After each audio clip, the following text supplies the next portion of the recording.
ये दुनिया सजाई गई, पूरी कायनात बनाई गई, ये हकीकत है।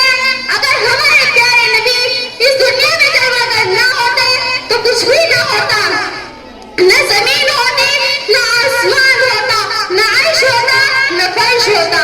किसी ने क्या ही खूब लिखा है, मिटते हैं मिट जाएंगे अता तेरे, मिटते हैं मिट जाएंगे अता तेरे, न मिटा है न मिटेगा कभी चर्चा तेरा।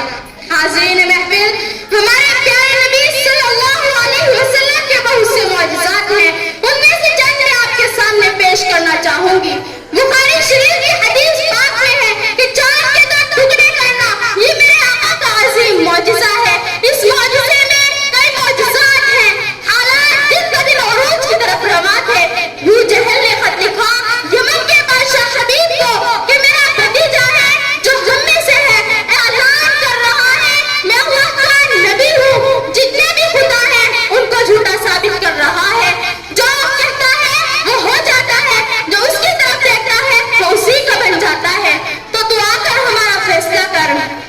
हज़रात, हबीबी अभी जब यमन से चलता है तो अरब में आता है, यानी मक्का मुकर्रमा में जब ये बादशाह अबू जहल के पास पहुंचा तो कहा क्या मामला है, कहा जो कहता है वो हो जाता है।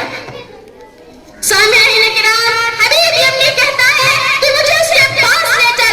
जब वो आका की दहलीज पर आया, मेरे आका ने उसे निगाहे नबूवत से देखा और उसको अपना कर लिया। हबीब कहता है अगर आप अल्लाह के नबी हैं तो मेरे दो सवाल हैं, उनका जवाब दे दे। अबू जहल ने कहा ये जादूगर है। हबीबी अम्मी ने कहा अगर ये जादूगर है इसका जादू जमीन पर तो चल सकता है, आसमान पर नहीं चल सकता। मेरे आका ने फरमाया तेरे कौन से दो सवाल हैं? कहा पहले है फिर दूसरा बताऊंगा। कहा जो चांद है इसके दो टुकड़े कर दे। मेरे आका ने फरमाया क्या? कहा कल जब 14 का चांद शुरू होने वाला है आप तशरीफ ले आए। आप सफा की पहाड़ी पर खड़े हुए, एक तरफ सहाबा है दूसरी तरफ काफिर लोग हैं। काफिर लोग खुश हो रहे हैं कि आज काम नहीं होगा, इधर सहाबा का ये आलम था कि आज काम होकर ही रहेगा। मेरे आका ने सफा की पहाड़ी पर खड़े होकर कहा ए हबीब क्या चाहता है? कहा हुजूर चांद के दो टुकड़े कर दे। मेरे आका ने फरमाया, मेरे आका ने चांद की तरफ उंगली उठाई, ये वही चांद है जब हलीमा के आंगन में हुजूर का झूला होता तो चांद भी रक्स करने लगता था। मेरे आका ने चांद की तरफ उंगली उठाई और चांद दो लग हुआ।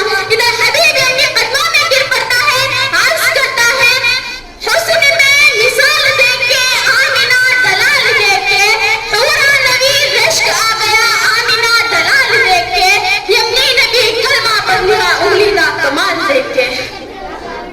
सामईन, हबीबी अभी अर्ज करता है आका कलमा पढ़ा दीजिए। मेरे आका ने फरमाया है हबीब तेरा दूसरा सवाल क्या था? कहा आका जरूरत नहीं है। मेरे आका ने फरमाया है हबीब बता दो सही तेरा दूसरा सवाल क्या था? कहा आका अब कहते हुए शर्म आती है। मेरे आका ने उसे सीने से लगाया और कहा अगर मैं बताऊं तो फिर क्या होगा? कहा हुजूर बता दे ईमान पुख्ता हो जाएगा। मेरे आका ने फरमाया तू मुल्क का बादशाह है, तेरी एक बेटी है, तूने बड़े बड़े तबीबों को बुलाया लेकिन सबने लाइलाज करार दिया। अल्लाह ने उसे आंखें तो दी है लेकिन वो देख नहीं सकती, हाथ तो दिए हैं लेकिन वो पकड़ नहीं सकती, पाँव तो दिए हैं लेकिन वो चल नहीं सकती। तू चाहता है कि वो ठीक हो जाए। मेरे आका ने फरमाया ए हबीबी अम्मी अब मक्का में रहता है, घर वापस चला जा। हबीबी अम्मी जब दरवाजे पर जाकर दस्तक देता है, अंदर से आवाज आई कौन? कहा हबीब हूँ जो बेटी बोल नहीं सकती थी, बाबा मैं आ रही हूँ। बाबा ने उसे सीने से लगाया और कहा कि ये कैसे हुआ? बेटी क्या खूबसूरत जवाब देती है, 14वीं रात का चांद था क्या सुहानी रात थी, फरिश्तों की बारात थी, लब में सबके इनात थी, चांद तो लग हुआ फिर वो मस्त हुआ, झूमता ही झूमता शायद वो किसी को चूमता, आ गया वो घर मेरे, ठहर गया वो सर मेरे। बाबा कहता है वो क्या था? कहा वो नूर था बाबा, नूर ही नूर था, घर हमारा दूर था, चांद में जो नूर था उसमें कोई जरूर था। अरे बाबा यमनी सब हैरान थे, चेहरे सब परेशान थे। बाबा कहता है तूने गौर से तो देखा चांद में जो नूर था उसमें क्या था? बेटी सोच के कहती है